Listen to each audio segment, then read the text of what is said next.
les amis. Alors là on se retrouve pour quelque chose d'un peu spécial que j'avais finalement quand même envie de partager avec vous. Voilà, c'est pour vous présenter cette jolie boîte.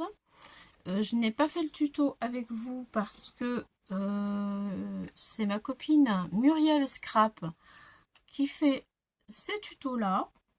Voilà, donc si vous voulez aller voir, eh bien allez sur sa chaîne Muriel Scrap. Voilà, et donc j'ai suivi son tuto. J'en avais fait un autre déjà il y a un an, mais qui était plus grand. C'est un autre tuto, une autre très grande boîte.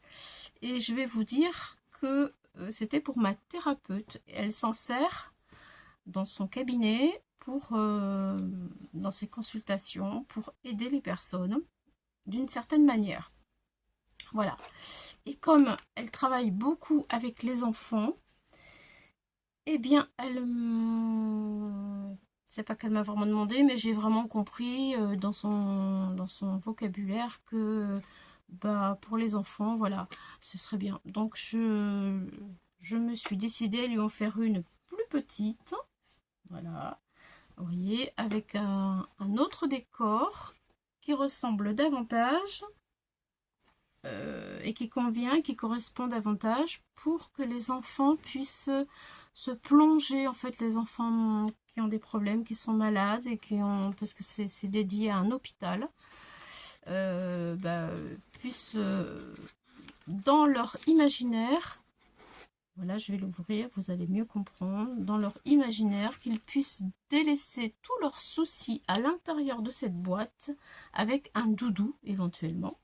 Voilà pourquoi j'ai fait un petit matelas. Voilà, un petit matelas où j'ai pris 2 découpes rondes.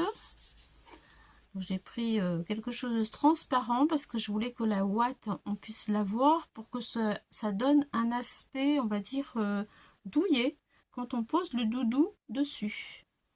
Voilà, donc voici l'intérieur de ma boîte où il y a tout plein de jolies petites images qui sont un petit peu enfantines et où ils peuvent se plonger aussi à l'intérieur pour aller voyager à l'intérieur de cette boîte, où ils pourraient éventuellement avoir envie, bien pourquoi pas de s'asseoir sur le canapé, de se promener dans un petit village imaginaire, de choisir leurs images, de s'arrêter, goûter sur une jolie table, vous voyez, tranquille sur un joli petit fauteuil, ou à côté du canapé où il y a la bibliothèque pour choisir un livre, vous voyez, et puis voilà, se promener dans la neige, et ainsi de suite.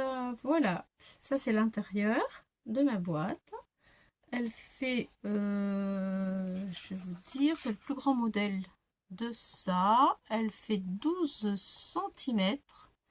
Oui, un petit peu plus de 12, 12,5. 12,5. Elle est octogonale. Voilà. Voilà l'arrière. Et en hauteur, elle doit faire 8 cm. Voilà. Et voilà, ça c'est le derrière du couvercle. Et voici, voilà. Donc là, évidemment, j'ai pas fait un super gros décor. J'ai laissé apparaître mon étoile et de manière à ce que la thérapeute, quand elle l'utilise, elle puisse la prendre facilement et qu'il n'y ait rien autour pour empêcher ses doigts d'ouvrir, hop là, facilement le couvercle. Et voilà, je vous ai tout raconté. Et puis, moi, je suis contente toujours de rendre service, en fait, et surtout que le scrap puisse être connu d'une autre manière, avec des échanges aussi, d'ordre, je dirais, qui puisse faire du bien aux autres, dans des endroits où vraiment il y en a besoin, que ce soit les gens qui ont des problèmes de santé ou les enfants qui ont besoin d'être accompagnés quand ils ont des parents qui sont malades. Voilà, je vous ai tout raconté, je vous ai tout dit. Merci à Muriel pour tes tutos de boîte qui sont super bien réalisés. Et puis merci les amis d'avoir visionné cette vidéo. Et j'ai hâte de vous lire dans les commentaires. Dites-moi ce que vous en pensez. Voilà, merci beaucoup, ça m'intéresse. Allez, bye bye, à bientôt pour d'autres aventures.